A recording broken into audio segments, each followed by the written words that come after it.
So the search for this one is I don't feel emotions anymore. And it's sort of upsetting to see that there's so many people that search this up.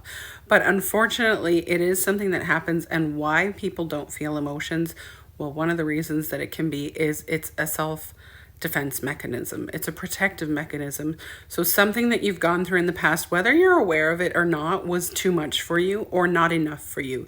And that maybe doesn't make sense. Too much makes sense to people, not enough kind of confuses people. And I did a video on trauma. You can go back and watch it. But too much of something is what we think of when we think of trauma. It was something too intense, something very dramatic, something that was very damaging. And that can also be a lack of something, a lack of emotion, a lack of care, a lack of love, a lack of any of the basic needs that you require to be healthy and happy as a person in life. Having that taken away from you or denied to you can also cause that kind of a response. So if you don't know how to respond to things or you shut down emotionally, it can be because there was something that was too much in your past. And now, in order to avoid the emotional response, the intensity that came with that emotional response from happening again, you shut down instead. So it's a protective thing. It's a self-defense thing a lot of times.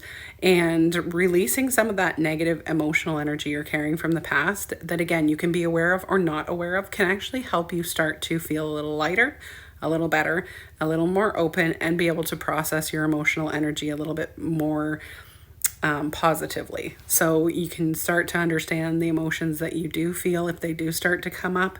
And that will be very different for every person, depending on what they've experienced. Again, what their history is, what their past is, what their trauma may be, and whether they're aware of it or not. And again, what they're going through now, the tools they've been given or haven't been given in order to cope with things in life. That's all very different. So every person's emotions are valid. And if you don't feel things emotionally, that can be one of the reasons that that's happening. If you're interested in more information about emotion code sessions, which connects to your subconscious and looks for negative emotional energy you're carrying from the past, helps you release it, and then gives you a processing time, because you will have to go through a time where that emotional energy will be processed out the way it should have been in the first place, not necessarily the exact same way. So you may not cry, you may not have certain emotional responses, but you may feel tired, you may feel different shifts or changes, you may not notice anything at first, again, depending on what you've been through. But if you're interested in more information about all of that, how the sessions work, or you want to book a session, click the link in the bio or drop me a question in the comments wherever you're seeing this, and I'm happy to answer them for you.